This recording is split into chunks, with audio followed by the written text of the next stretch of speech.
Hello everyone, हमारी अपनी पाठशाला में आज हम लोग लेके आए हैं इंडियन इकोनॉमी में बैंकिंग के हिस्ट्री या इसके पुराने बातों को हम लोग अगली क्लास में देखेंगे। आज हम लोग एकदम वो टॉपिक लेके आए हैं जिससे आपके पीटी में और मेंस में डायरेक्ट क्वेश्चंस आते हैं। पीटी को अगर ध्यान में रख के बात करें, चाहे आप यूपीएससी दो, चाहे आप स्टेट लेवल पीसीएस दो, पीटी में इन आरबीआई के जो मॉनेटरी एंड क्रेडिट पॉलिसी है उसके जो टूल्स है उससे डायरेक्ट क्वेश्चन आएंगे जो उसके डिफिनेशन से या उसके कॉन्सेप्ट से जुड़े होंगे। तो आज इस कॉन्सेप्ट को हम लोग क्लियर करेंगे। हमारी वीडियो को पूरा देखना ना भूलें, कंप्लीट वीडियो देखें, इससे आपको बहुत फायदा होगा। मान के चलो कि एग्जामिनेशन में 2 से 3 क्वेश्चन आपको इससे मिलेंगे ही मिलेंगे। तो सबसे पहले हम लोग शुरुआत करेंगे बैंकिंग में कि आरबीआई जो है वो लिक्विडिटी मीन समझना कि पैसा जो है, अगर पैसे को हम बंद करके रख दे तो वो लिक्विडिटी नहीं हो। वो पैसा जो फ्लो कर रहा हो, वो पैसा जो खर्च हो रहा हो। जैसे अभी हाल में आपने देखा होगा जब डीमोनेटाइजेशन हुआ था तो आपके पॉकेट में पैसा है लेकिन उस पैसे की वैल्यू नहीं है, तो वो लिक्विडिटी नहीं थी। पैसा पॉकेट में भरा पड़ा है बट आप उसे खर्च नहीं कर सकते हैं, तो वो लिक्विडिटी नहीं थी। वो पैसा जो खर्च हो, जो मार्केट में फ्लो करे, जिसका वैल्यू मार्केट में हो। तो लिक्विडिटी को कंट्रोल करने के लिए आरबीआई के द्वारा मॉनेटरी एंड क्रेडिट पॉलिसी दी जाती है। सेम चीज आपको हमने थोड़ी देर पहले अपने पुराने क्लास में पढ़ाया था कि गवर्नमेंट के द्वारा फिस्कल पॉलिसी दी जाती है। फिस्कल पॉलिसी मतलब क्या होता है कि वो साल में एक बार दिया जाता है जो बताता है कि हम कितना टैक्स वसूलेंगे और कहां कहां क्या खर्च करेंगे। ये जो है मॉनेटरी एंड क्रेडिट पॉलिसी ये बताता है कि मार्केट में पैसे का फ्लो किस प्रकार से होगा। दोनों पॉलिसी में काफी अंतर है, उस अंतर को भी हम लोग डिटेल में समझेंगे। बट अभी जो हम लोग पढ़ेंगे वो मॉनेटरी एंड क्रेडिट पॉलिसी जो आरबीआई के द्वारा दी जाती है, उसका मुख्य उद्देश्य यह है कि लिक्विडिटी को किस प्रकार कंट्रोल किया जाए। लिक्विडिटी को कंट्रोल क्यों करना जरूरी है यह भी समझना जरूरी है। कि मान लो कि अगर आपके पास पैसे हैं, अगर आपके पास पैसे की अधिकता होती जाती है, मतलब आपका मान लो सैलरी बढ़ रहा हो या मान लो आपका इनकम बढ़ रहा हो, तो इनकम अगर बढ़ेगा, अगर उसी अनुपात में महंगाई भी बढ़ती चली जाए तो क्या आपके इनकम से आपके इकोनॉमिक ग्रोथ को कोई फायदा होगा? क्या आप इकोनॉमिकली ग्रोथ कर सकेंगे? मान लो कि हम आज 100 रुपया कमा रहे हैं और कल को मेरी सैलरी हो गई 200 रुपये, लेकिन हुआ क्या मार्केट में कि जिस सामान की कीमत 5 रुपये थी वो कल को हो गई 10 रुपये, तो आपको तो कोई फायदा नहीं हुआ। आप जितना कमाए उतना ही आप खर्च भी कर दिए, तो आपको इकोनॉमिकली कोई फायदा नहीं हो रहा है। तो आरबीआई का यह सबसे टफ काम होता है कि वो इस प्रकार से अपनी पॉलिसी को लाए कि लोगों का इनकम एक तरफ से बढ़े और दूसरे तरफ से महंगाई कंट्रोल में रहे, जिससे कि लोग इकोनॉमिकली ग्रोथ कर सके।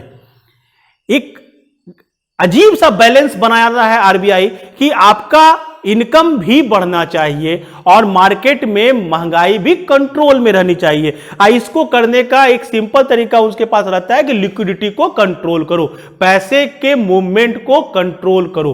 तो पैसे के मूवमेंट को कंट्रोल करने के लिए आरबीआई के पास 2 प्रकार के टूल होते हैं। एक होते हैं क्वांटिटेटिव यानी क्वांटिटी वाइज, और दूसरा जो होता है वो होता है क्वालिटी वाइज।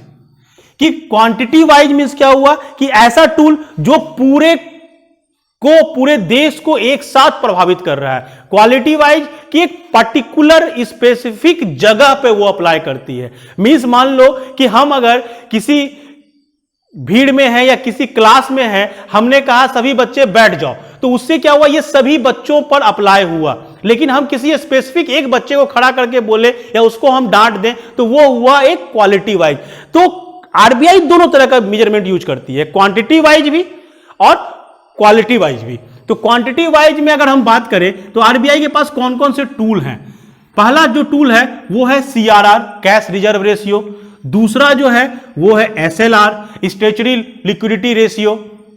तीसरा जो है आपके पास वो है bank rate,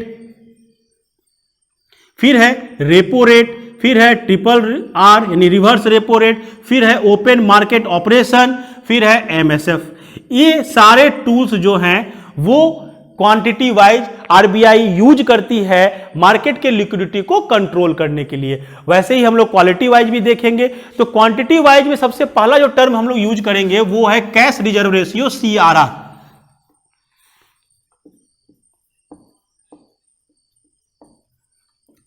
cash reserve ratio CRR, पहले इसका मतलब समझा जाए। CRR क्या होता है?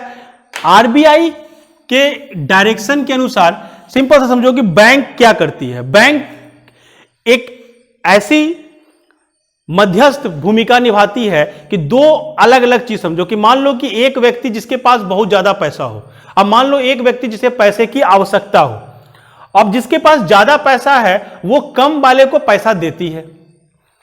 इसमें बहुत सारा रिस्क है, बहुत सारे केसेज हैं। अब खोजिए कि किसके पास पैसा ज्यादा है या खोजिए किसके पास पैसा कम है। बैंक एक ऐसी संस्था है, एक ऐसा इंस्टीट्यूट है जो बीच में काम करती है। जिसके पास ज्यादा है उसे पैसे ले लेती है और जिसके पास कम है उसे पैसे दे देती है। तो होता क्या है कि बैंक के पास कुछ लोग होते हैं जो डिपॉजिटर्स होते हैं, जो पैसे को जमा करते हैं, और कुछ लोग होते हैं जो बैंकों से लोन लेते हैं।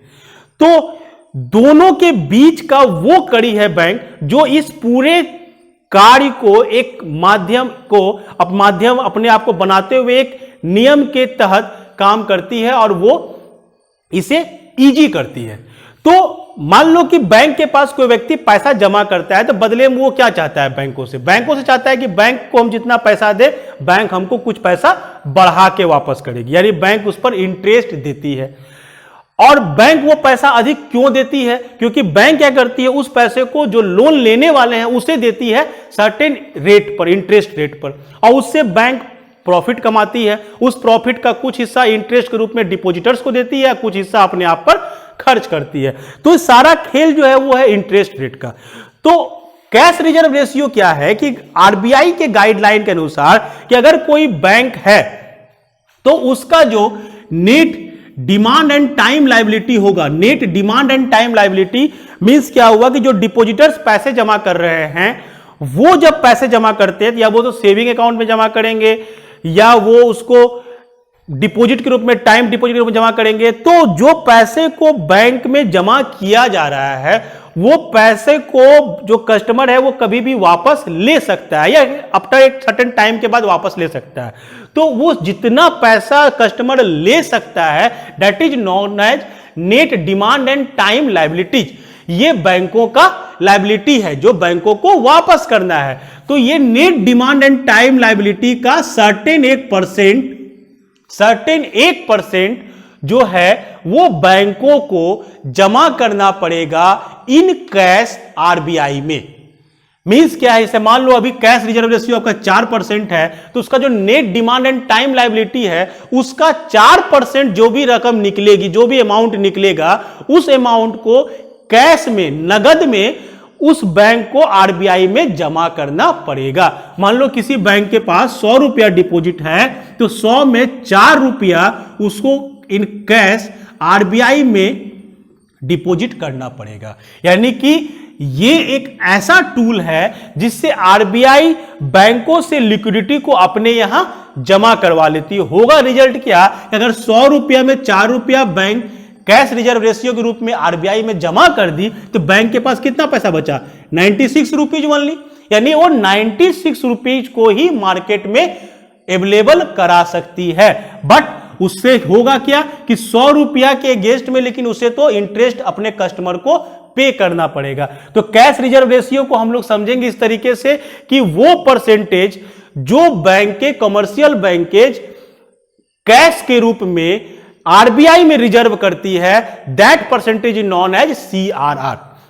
अब मान लो कि कैश रिजर्व रेशियो के होने से या इसके बढ़ने से मार्केट को क्या फर्क पड़ेगा। मान लो कि सीआरआर जो है आज के डेट में 4% है और आरबीआई ने सीआरआर को इंक्रीज कर दिया। आरबीआई ने अपनी पॉलिसी में सीआरआर को इंक्रीज कर दिया। अगर सीआरआर इंक्रीज हो गया तो क्या होगा कि उतना परसेंट रुपी जो है वो आरबीआई में जाके जमा हो गया, बैंकों से निकलकर जाके जमा हो गया आरबीआई में। अब वो रुपया बैंकों के पास तो है नहीं, तो बैंक के पास रुपया हो गया कम। जैसे हमने समझाया कि 100 रुपया है तो 4 रुपया निकल गया तो बैंक के पास 96 रुपीज ही हैं।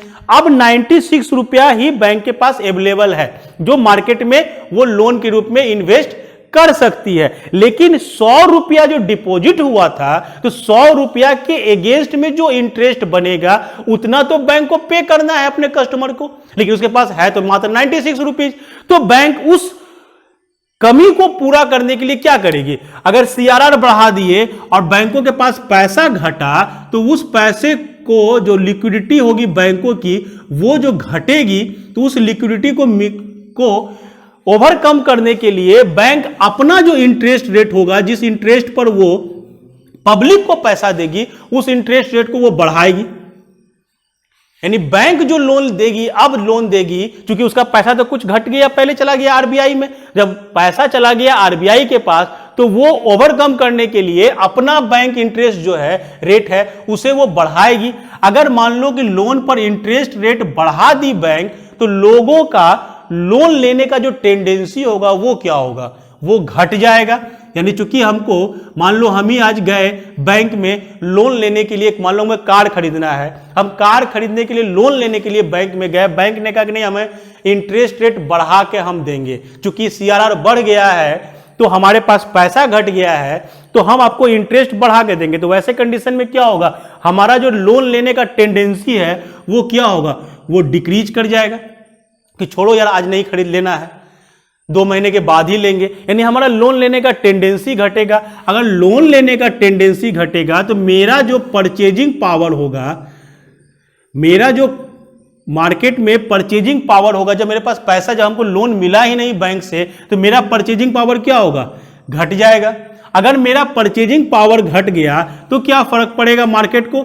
मार्केट में जो डिमांड थी गुड्स एंड सर्विस की, जब हम खरीद ही नहीं रहे हैं तो मार्केट में डिमांड क्या होगा? वो घट जाएगा। अगर मार्केट में डिमांड घट गया किसी गुड्स एंड सर्विस का तो क्या फर्क पड़ेगा?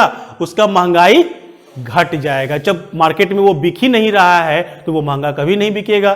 तो सीआरआर को बढ़ाने का मतलब है कि सीधा सीधी हम मार्केट में महंगाई दर को कंट्रोल कर रहे हैं। कैसे कंट्रोल कर रहे हैं? इस चेन को समझिए कि सीआरआर बढ़ेगा तो लिक्विडिटी घटेगी, लिक्विडिटी घटेगी, जहां बैंकों की लिक्विडिटी अगर घट गई तो बैंक का जो इंटरेस्ट रेट है वो बढ़ जाएगा। जब बैंक का इंटरेस्ट रेट बढ़ेगा तो हमारा लोन लेने का टेंडेंसी घटेगा। हम जब लोन लेना नहीं चाहेंगे तो हमारा परचेजिंग पावर घटेगा। अब परचेजिंग पावर अगर घटा तो डिमांड करना हम छोड़ देंगे। डिमांड जहां घट गया तो ऑटोमेटिकली आपका महंगाई दर कंट्रोल होगा। तो ये क्वेश्चन कभी कभी मेंस में डायरेक्टली पूछे जाते हैं कि सीआरआर के बढ़ने से महंगाई दर को क्या फर्क पड़ेगा, या सीआरआर का क्या बैंकों पर नकारात्मक नेगेटिव इंपैक्ट है। क्योंकि बैंक के लिए यह हो जाता है कि बैंक जो है उतना पैसा आरबीआई के पास सबमिट कर दी और उस पैसे से अब वो कुछ नहीं कर सकती है। तो जब पैसा मेरा फंस गया कहीं पर और हमको पूरे पैसे पे इंटरेस्ट देना है अपने कस्टमर को, तो हम अपना पैसा क्यों फंसाएं? इसके पीछे का जो लॉजिक है वो ये रहता है कि आरबीआई या गवर्नमेंट ऑफ इंडिया का ये मोटो है कि जो कस्टमर बैंकों में पैसा अपना दिए, अगर वो पैसा हम कुछ पैसा उसे सुरक्षित करवा लिए आरबीआई में, तो कल को मान लो बैंकों की स्थिति कैसी भी हो, अगर बैंक डूब भी जाता है तो कस्टमर का जो पैसा है वो कम से कम पूरी तरह से ना डूबे।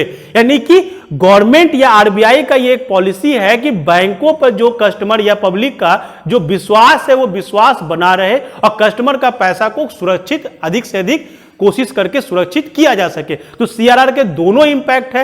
ये क्वेश्चन एग्जामिनेशन में हमेशा आता है।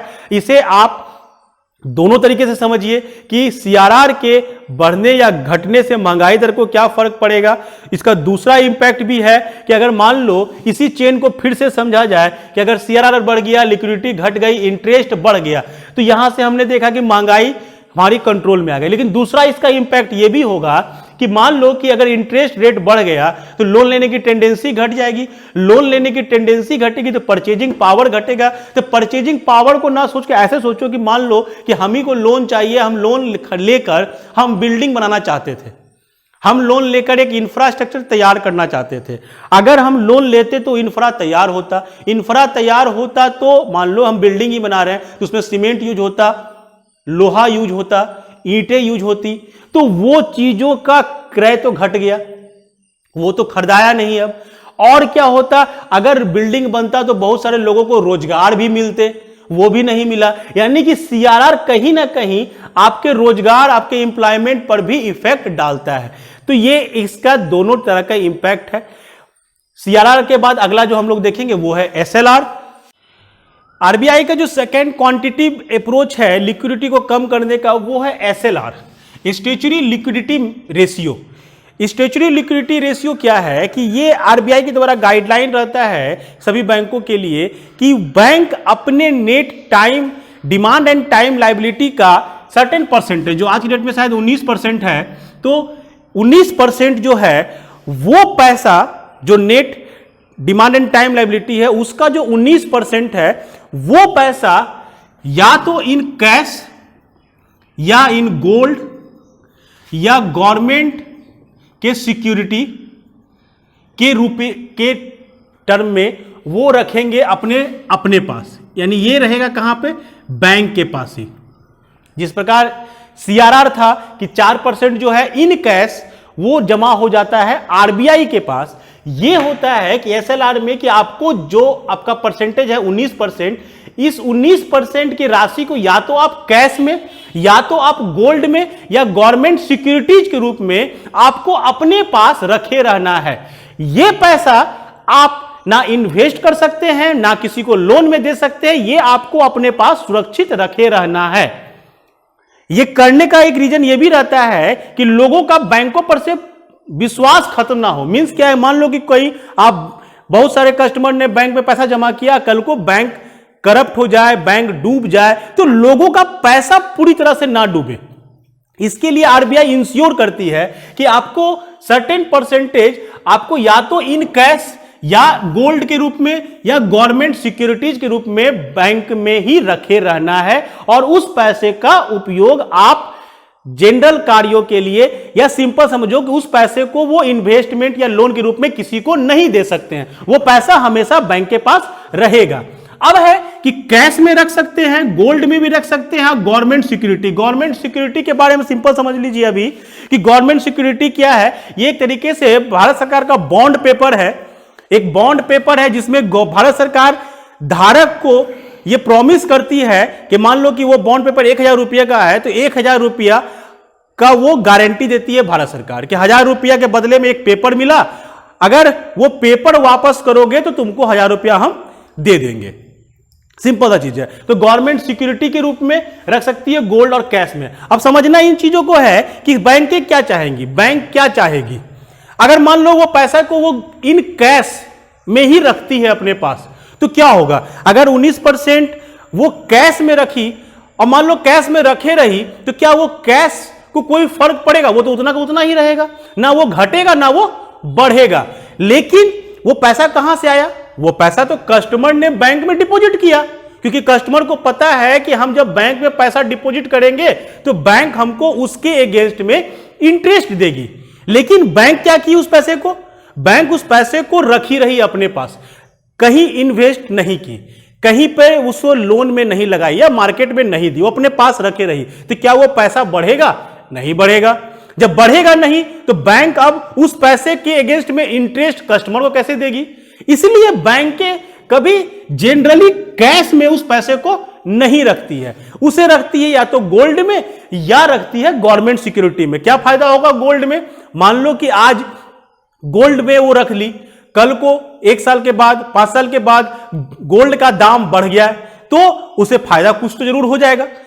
कैश में रखने से जहां आपको कोई फायदा नहीं था, ना किसी फायदे की उम्मीद थी, बट गोल्ड में आपके पास एक चांस रहेगा कि कल को गोल्ड का दाम अगर बढ़ गया तो आपको गोल्ड को जब कैश कराओगे तो आपको थोड़ा बढ़ा हुआ पैसा वापस मिलेगा। सेम चीज गवर्नमेंट सिक्योरिटी में है। गवर्नमेंट सिक्योरिटी में गवर्नमेंट या तो गवर्नमेंट सिक्योरिटी के बदले में सर्टेन इंटरेस्ट पे करती है या गवर्नमेंट सिक्योरिटी पर कुछ डिस्काउंट देती है। डिस्काउंट मींस क्या हुआ कि मान लो 100 रुपया का बॉन्ड पेपर है, उसने बैंक को कहा कि तुमको हम 80 रुपया में ही दे देंगे, तुम 80 रुपया में 100 रुपया का बॉन्ड पेपर खरीद लो, और कल को जब तुम 100 रुपया का बॉन्ड पेपर हमें वापस करोगे तो हम तुमको 100 का 100 देंगे। तो ये क्या हुआ, यहां भी कुछ पैसे की बैंकों को प्रॉफिट है।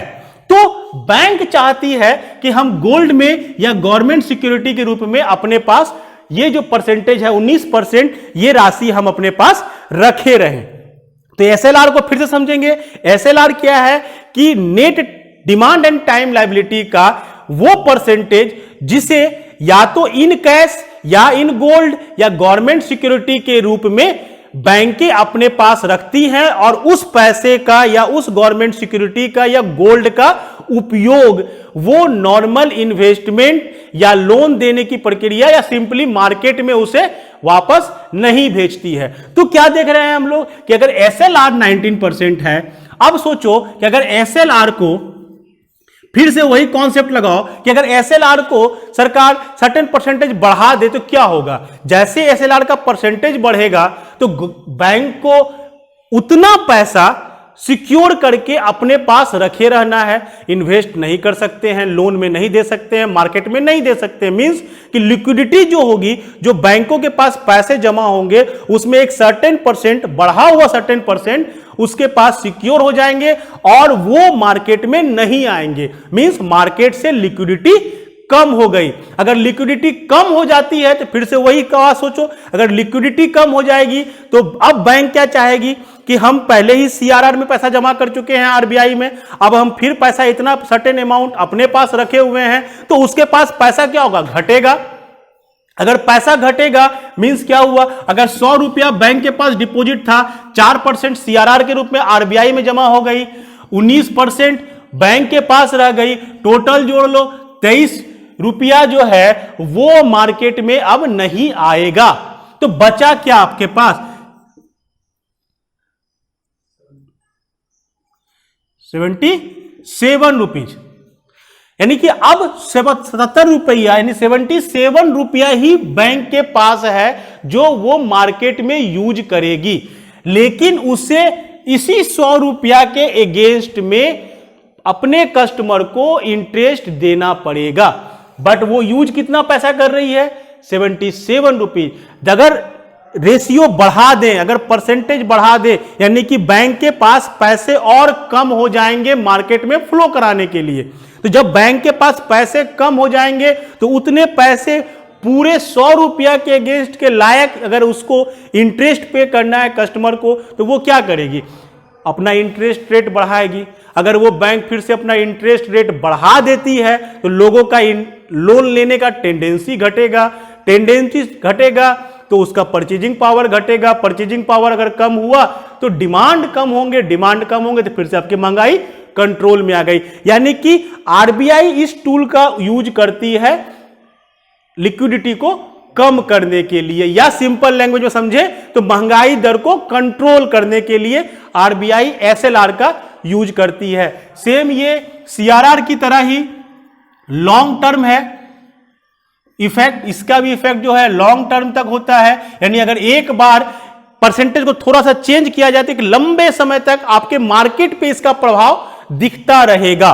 तो एसएलआर एंड सीआरआर में अंतर आप समझें। एसएलआर और सीआरआर में पहला अंतर कि सीआरआर जो है उसमें जो परसेंटेज है, जो राशि है वो इन कैश होगी हमेशा, यानी वो नगद में होगा, और इसमें वो कैश में भी हो सकता है, गोल्ड में भी हो सकता है, गवर्नमेंट सिक्योरिटी के रूप में भी हो सकता है। यानी first difference between CRR and SLR ये रहा। दूसरा डिफरेंस कि सीआरआर में जो नगद जो है, जो कैश वाली राशि है वो डिपॉजिट होती है जाके आरबीआई में, जबकि एसएलआर की राशि जो होती है वो होती है बैंक्स में। तो आपको अंतर पता चलना चाहिए कि सीआरआर और एसएलआर क्या है।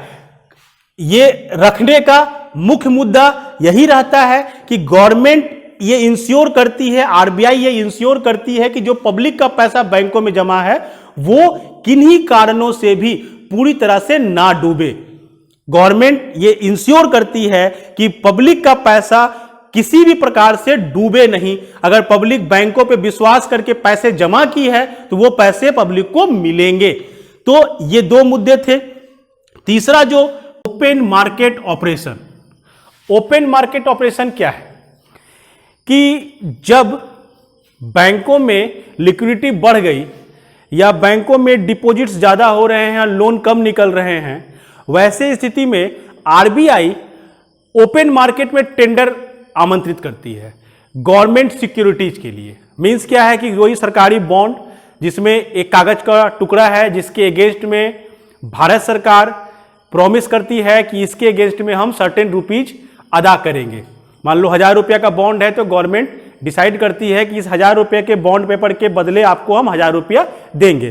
तो आरबीआई टेंडर निकालती है हमेशा बैंकों के लिए गवर्नमेंट सिक्योरिटीज को बेचने के लिए, और बैंकें अपनी लिक्विडिटी को एडजस्ट करने के लिए, लिक्विडिटी को खत्म करने के लिए या अपने पास जमा पैसे जो मार्केट में नहीं निकल रहे हैं उसे इन्वेस्ट करने के लिए उस गवर्नमेंट सिक्योरिटीज को खरीदती है।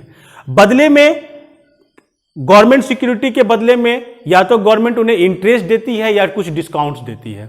इससे क्या होता है कि जब आरबीआई मार्केट में गवर्नमेंट सिक्योरिटी लेके आई तो वो कागज के कुछ टुकड़े लेके आई और बदले में वो बैंकों से नोट रख ली।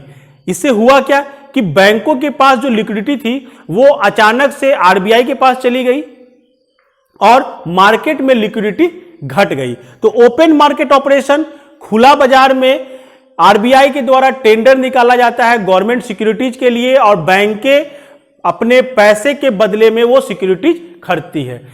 रिजल्ट ये होता है कि लिक्विडिटी घटता है और बैंकों के पास वो लिक्विडिटी कम हो जाता है, जिस कारण से मार्केट में पैसा आना फिर कम हो जाता है। तो मार्केट में पैसे को कम करने या लिक्विडिटी को कम करने के लिए RBI open market operation use करती है।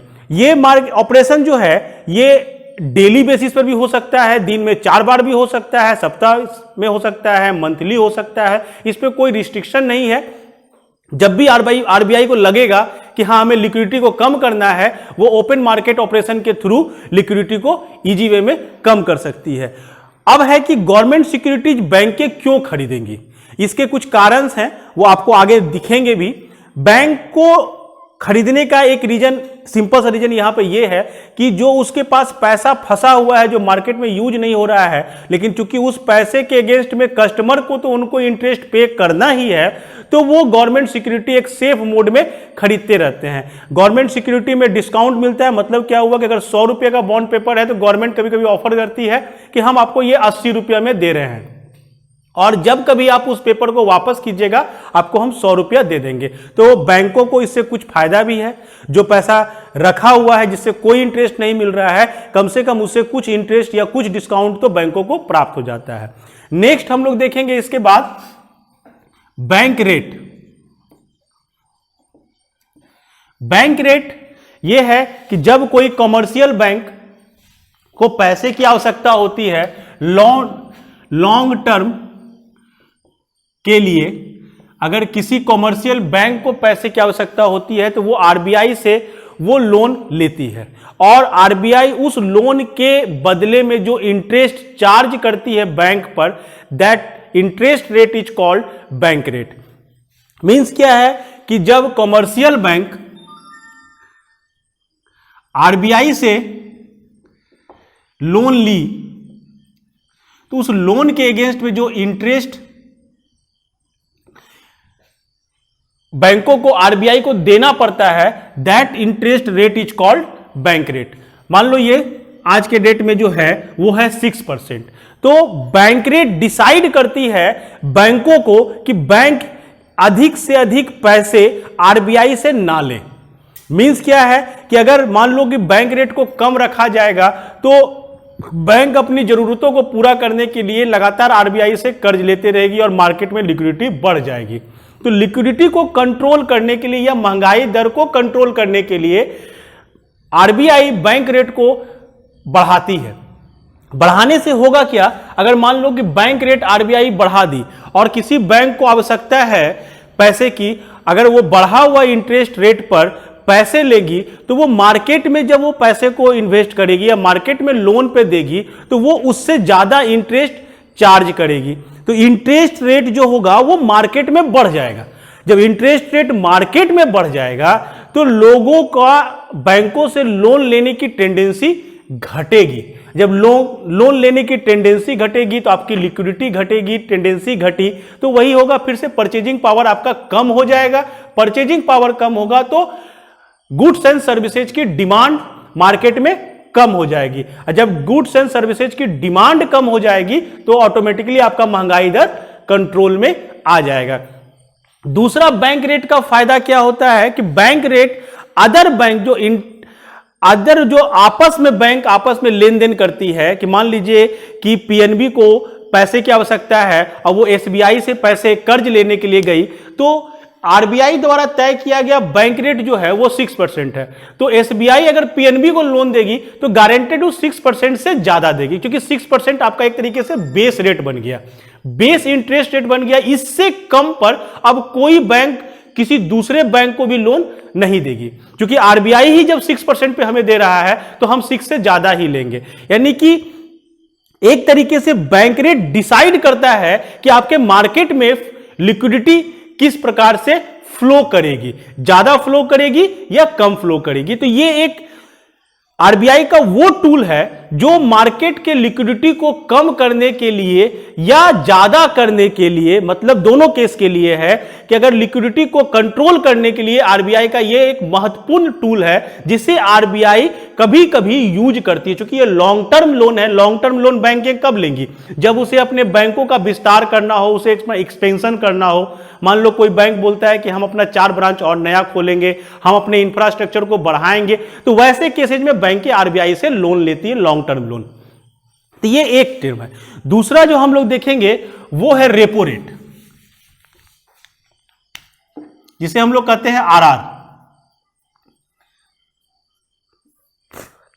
रेपो रेट फिर वही चीज है कि जब कॉमर्शियल बैंक आरबीआई से लोन लेगी तो आरबीआई उसके अगेंस्ट में इंटरेस्ट चार्ज करेगा। तो सेम चीज है, बैंक रेट भी वही था, रेपो रेट भी वही है, बट दोनों में काफी डिफरेंसेज है। डिफरेंसेज को समझेंगे तो क्लियर होगा। रेपो रेट के बारे में कहा जाता है कि रेपो रेट, अगर रेपो रेट पर किसी बैंक को लोन चाहिए आरबीआई से, तो उसे उस लोन के अगेंस्ट में जो गवर्नमेंट सिक्योरिटीज है, जो अभी जस्ट आपको हमने बताया, ओपन मार्केट ऑपरेशन के थ्रू आरबीआई गवर्नमेंट सिक्योरिटीज बेचती है, तो जो गवर्नमेंट सिक्योरिटी है उसके अगेंस्ट में लोन दिया जाता है आरबीआई के द्वारा। यही मेन डिफरेंस रहेगा आपका बैंक रेट और रेपो रेट में, कि बैंक रेट में कोई सिक्योरिटी नहीं ली जाती है, बैंक रेट में किसी प्रकार की सिक्योरिटी का लेन देन नहीं होता है।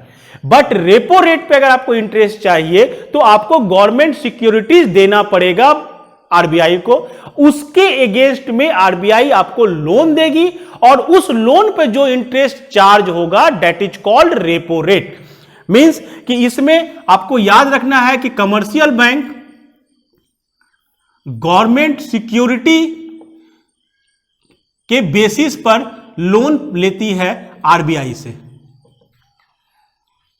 कि रेपो रेट के बारे में बताया जा रहा है कि गवर्नमेंट सिक्योरिटीज के अगेंस्ट में लोन मिलता है उसे आरबीआई से, और उस पर जो इंटरेस्ट चार्ज किया जाता है that interest rate is called repo rate. तो ये मेन अंतर है। दूसरा अंतर है कि bank rate long term loan है, जबकि रेपो रेट पे जो लोन मिलता है वो शॉर्ट टर्म होता है, वो 15 दिनों का होता है, मैक्सिमम उससे अधिक का नहीं हो सकता है, 14 दिन का होगा, 12 दिन का होगा। But bank rate long term है, रेपो रेट पे जो लोन मिला वो शॉर्ट टर्म लोन है। नेक्स्ट जो है वो है रिवर्स रेपो रेट, जिसे हम लोग कहते हैं triple R. Reverse repo rate को समझा जाए।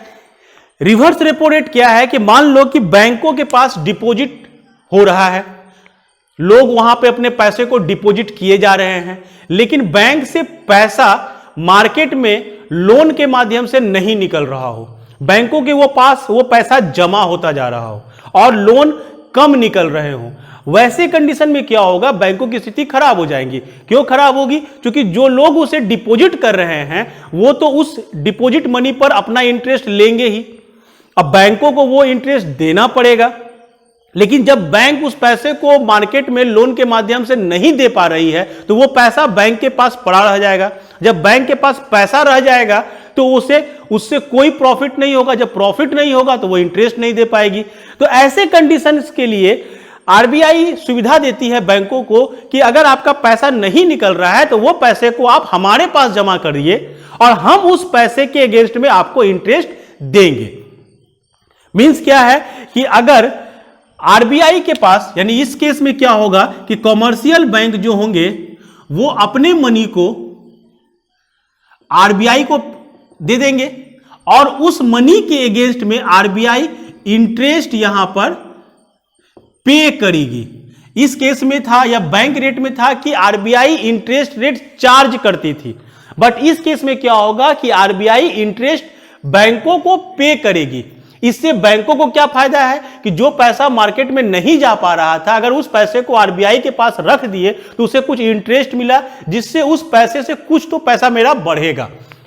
और अगर ये इंटरेस्ट रेट को अगर बढ़ा दिया जाए, मींस क्या है, जैसे मान लीजिए अभी आपका रेपो रेट जो है वो 5.75% है और वहीं पे रिवर्स रेपो रेट जो है वो 5.25% है। तो आरबीआई क्या करती है कि रिवर्स रेपो रेट को हमेशा कम रखती है।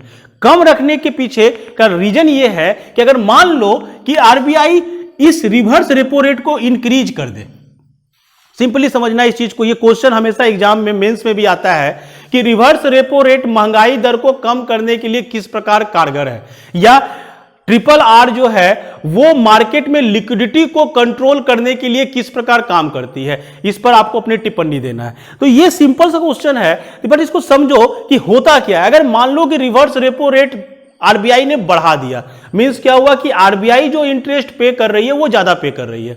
अब सोचो बैंकों की स्थिति क्या होगी।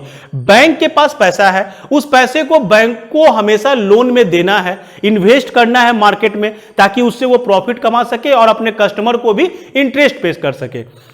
जब बैंक लोन देती है बाहर मार्केट में, तो बैंकों पर रिस्क रहता है कि हो सकता है वो पैसा लौटेगा कि नहीं लौटेगा, हो सकता है उसका लोन रिकवर ना हो।